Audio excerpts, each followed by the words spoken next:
Good morning.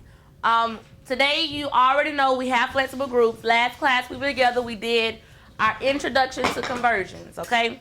Introduction to conversions, we talked about customary units, metric units, and we know that we can convert back and forth between the two if we need to, or back and forth within the system of measures that we're working on.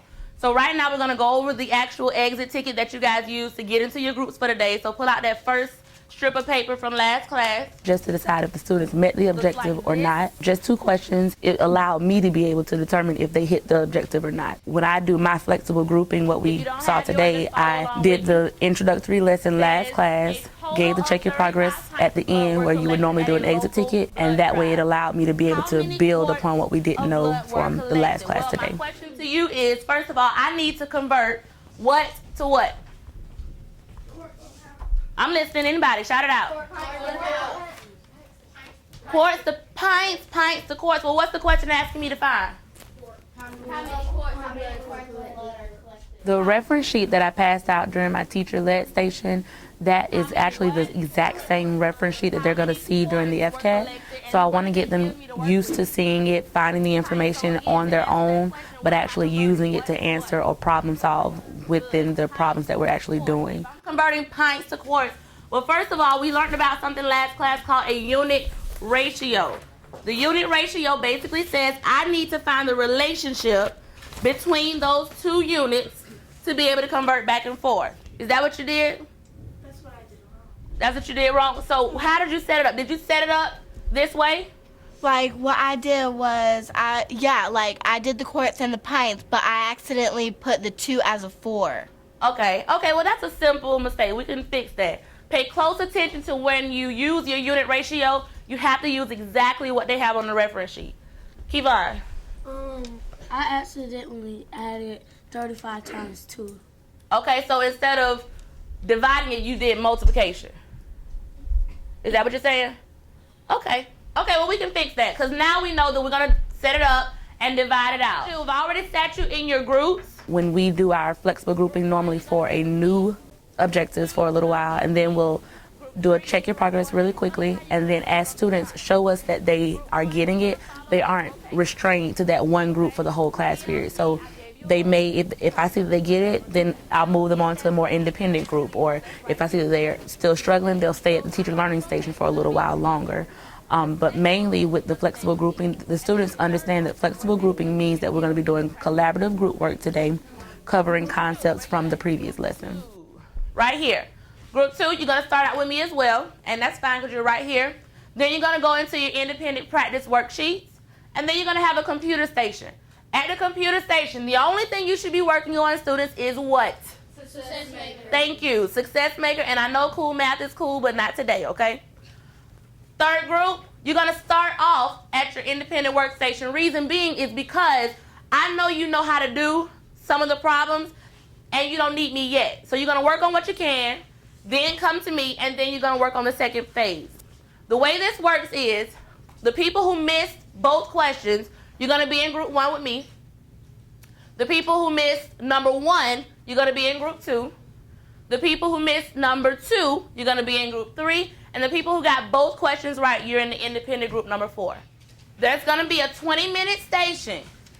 And in between, you have 2 minutes to rotate. All right, so group 1. You're here because, like I said, you missed both questions or you were absent, okay? So what I'm going to do is I'm going to go over the customary units first. All right, so these whiteboards are going to serve as your practice for today. So with the whiteboard, it allows them to easily erase if they make a mistake. They can share with one another.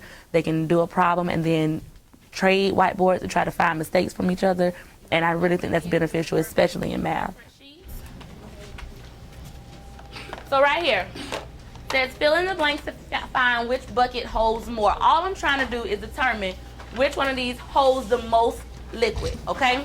So the way to do that, I need to first compare them under the same unit. If I convert gallons to quarts, I need to first figure out the relationship.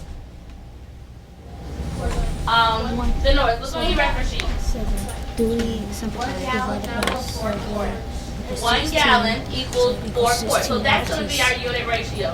1 gallon equals 4 Synopsis. quarts. 1 gallon equals 4 quarts. Y'all with me? So remember, anytime I'm working this, I'm going to say, okay, Number 3. I know I have 3 gallons. The gasoline tank of a minivan holds 18 gallons. I have 3 gallons. Watch the setup.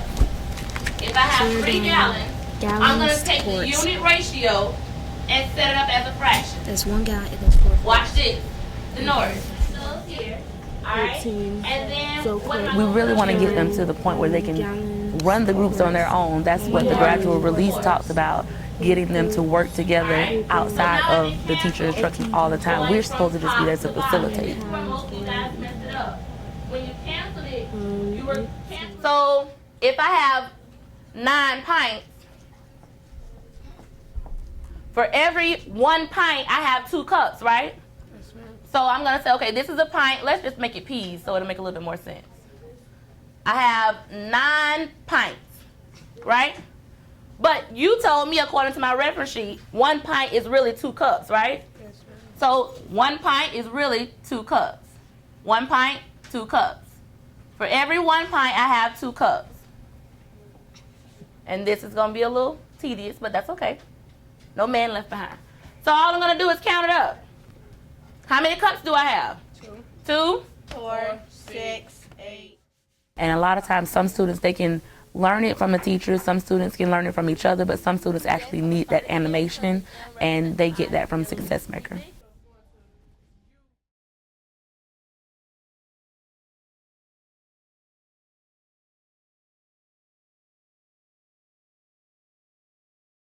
I'm planning to be able to convert customer units. Okay, like customer units is within the system of a measure, a yard, mile, stuff like that.